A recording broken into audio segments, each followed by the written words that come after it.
Welcome to the first video of Let's Talk.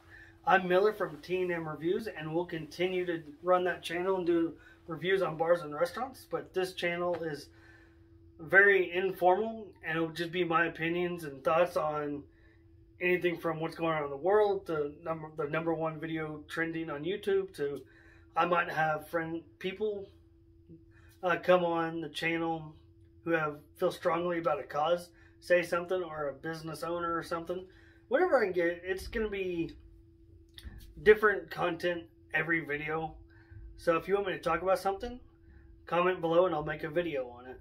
But this video is about how it's not all guys' fault on how the dating world sucks nowadays. It's 50-50. 50% women, 50% guys.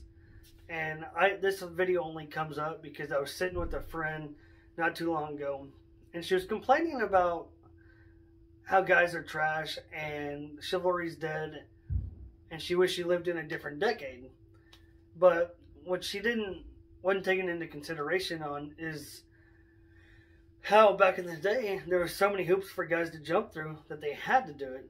But they didn't have to do it, they wanted to do it as well, because it showed the women that they were willing to pursue them, they were willing to put in effort, willing to put in the time. And nowadays, women really kind of discourage men from doing all that multiple ways. And that's what we're going to talk about today. So, I mean, my friend asked me to explain, and I told her that, for one, you don't allow people to pick you up for the date anymore. You'd rather meet them there. And I understand people don't want to be, times have changed, and people don't want to be really picked up at their house until they get to know the person, which is okay. In certain times, like blind dates and stuff, that's okay, meet them there. But what we actually did is she came to my house to be picked up for her date, and it accomplished multiple things. It accomplished her feeling safe and secure on allowing the guy to pick her up, as well as deterred any bad behavior of the guy stalking her if the date didn't go well or if it didn't go right. It deterred all the bad energy. But it also allowed the guy to show that he was willing to put in the effort, willing to put in the time and pursue her, which is what ladies want and deserve.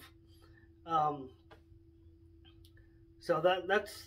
I also went on a date recently, and she didn't want me to know where she lived right away because we met on Bumble, and I picked her up from a church parking lot a couple miles away from her house, which is fine. I still picked her up and showed her I was willing to put in the effort and time to pursue her. That date just proved that me and her were better off friends than actual relationship. But which is alright. Not everybody's going to click like that. But once you say you're going to allow the guy to pick you up, make him come to the door. If he honks or texts at you, don't go out there. That's lazy. And that's allowing y'all's a standard bar to go from here down to here. That's some things that are doing it. And if I ever texted a woman or honked at her to come out, my mom would find out somehow, y'all, and whoop my ass. You're not a dog. You deserve to be the effort to walk up to the door and escort you to the car and open your door. But hey, that's allowing the guys who are going to get lazy to be lazy. Y'all have allowed that to happen as much as the guys have allowed it to happen. So once you get to the car and he opens the door for you and you're at the restaurant, allow him to open the door to the restaurant for you. And it's not saying that you're helpless and you need a man. If you're a strong, independent woman, awesome. No one's denying that. But him opening the door for you is just showing respect and showing you that he's respecting you enough to open the door, allow you to go first, that he's thinking about you, and he's not just opening the door and going in the restaurant and forgetting about you. It's a respect thing. It's him putting in the effort. It's him showing that he's thinking about you. Now, if you're like, come off rude about it, like, I got the door myself because you're a bad bitch, that deters the guy from wanting to do anything in the future. With it allows the bar to go down that much more. It deters the guy from really putting in the effort because you're gonna come off bitchy, and I hate the term bad bitch anyway. I'd rather you be a good woman and come off as trying to be a good woman than a bad bitch. You can be a good woman and be strong and independent. This isn't saying you need a man. This is saying the fact you want one and you're choosing to try to find one, but you're also you want to find the right one who's going to put in the effort and pursue you. Because if he doesn't pursue you in the future and put in that effort, he's not going to do it later. He's not a project car that you can change. If you allow him to be lazy in the beginning, he's going to be lazy and not put in the effort later on. So, and that's where I went with her and told her, and she goes, you got a good point. But, I mean, get to the restaurant, open the door. Allow him to open the door. And then at the end of the day, he asked you out. He asked you for your company, for you to put your life on hold to go on a date with him and see if y'all are good and compatible. He pays for the dinner. He should pay for the dinner. And a real gentleman won't want the woman to even offer to pay for the dinner. Like, he understands he asked you out to put your life on hold for a second, that he's paying for the dinner. So, allow him to pay for it. And then once you leave the restaurant, he should walk out the door, open the door, and hold the door for you, and then open the car door for you. The fact that y'all don't allow that anymore, it just makes the bar drop that much more. And frankly, it's just perpetuating the laziness of everybody. And then once you get to the house, he should open the door and walk you up to the porch. And I'll say this, guys, the woman owes you nothing. They don't owe you a kiss. They don't owe you an explanation. They don't owe you a nightcap. They don't owe you to allow you to go in their house. And good guys won't push it. Like, you have to read the situation and know what you want to happen. But if the woman chooses not to give you a kiss on the cheek or a regular kiss on the mouth or let you in, she controls that situation, and you don't push it. She doesn't owe you anything for her time.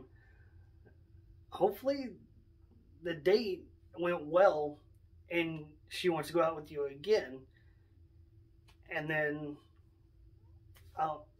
other than that, she owes you nothing. She doesn't owe you an explanation. She doesn't owe you anything like that. It's just a video of my thoughts and opinions. The first date this is how it should go. You should set the time and day where you're going. If you want to say where you're going so she feels comfortable, do that. But if you want to surprise her, make sure it's okay with her. You show up to wherever you're picking her up from.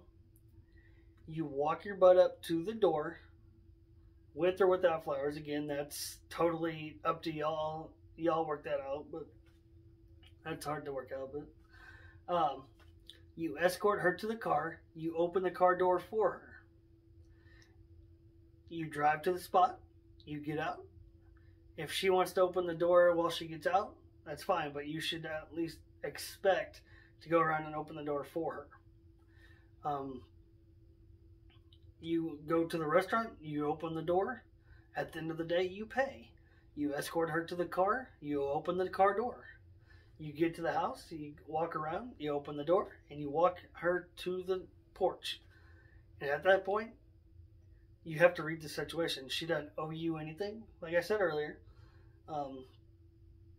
I know a lot of ladies don't like to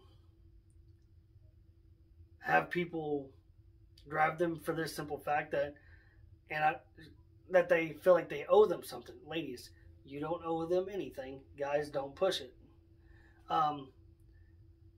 They also don't like when not to drive as well, because it's a bad date, there's not a way for them to get home.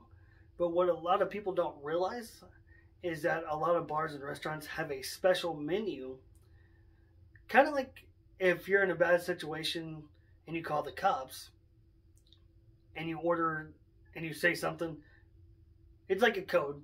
But if you order like a pizza and the cops are like, this is the police station, and you keep ordering, it's a specific kind of pizza that you got to order, and they'll send help. Bars and restaurants kind of have that set up in place too, along with their staff trained to see distress signals and things like that. Bars and restaurants often have a menu that if they order you a drink, they'll either order you an Uber, they'll escort you to your car, they'll call the cops if necessary for you. That way you don't have to put yourself in that situation, but you can get out of that situation as well. You just ask the bartender for a menu and be as discreet about it as you can. And they, depending on the level of safety being compromised, if that happens at the bar or restaurant, like I said, they'll escort you to the car, they'll call you an Uber, they'll call the cops if necessary. A lot of people didn't know they had those. I just found out they had those from my friend who was on a bad date, and the bartender knew, and he pulled her aside and told her about it in case she needed to use it. So you just got to figure that one out. But like I said, you're supposed to go up to the door and show her she's worth it. The dating scene has to get better. Like, you don't owe the woman anything at the end or anything like that. You just don't. Just because she gave up her time for you doesn't mean you automatically get what you think you're owed, because you are owed nothing. Comment below, tell me what you think, because I know I'm doing this video too because I posted a thing on a singles group on Facebook, and it blew up with different thoughts and opinions. So your thoughts, your opinions, your experiences could help someone else. So comment below, share the video. If you don't agree with something I said, say something, and we can talk about it. If I ever have a topic you don't agree with and you would like to come on and talk about it, as long as you can stay calm and collective, and you're willing to agree to disagree at some point if we don't see eye to eye, I'll open the floor here, and we can have an open, honest debate, conversation. But you got to be calm. Once you start freaking out, I'm cutting it. It's over. But so there's that. But that's my thoughts and opinions on why it's not all men, and women have to take their responsibility in this as well. Let me know what you think. Hit the like button, share it. Thanks, guys.